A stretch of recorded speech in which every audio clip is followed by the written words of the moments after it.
それではさくらみこさんの作品です。カッ雨が降る。ポンもう一回いきますか、もう一回いきますか初手こけると思いませんでした。はい、じゃあもう一度仕切り直させていただきますね。はい、お願いします。はい、さくらみこさんの作品です。カッポ雨が降る。あの子のワイシャツ透けてんだ。どう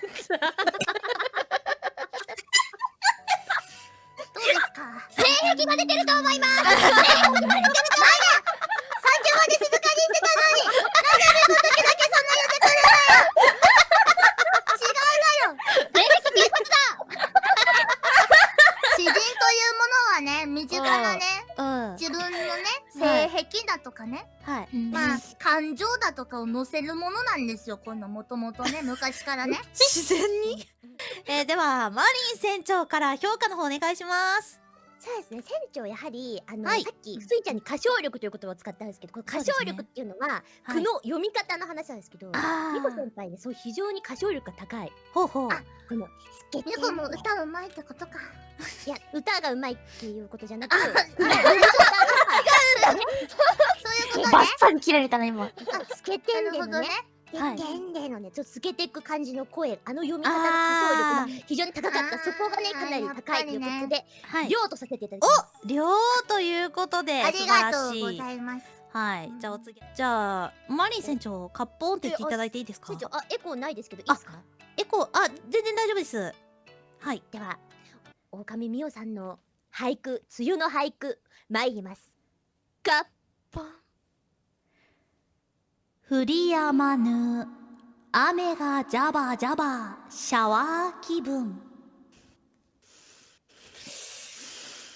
あれ？濡れてんで。ではここ会場からお願いします。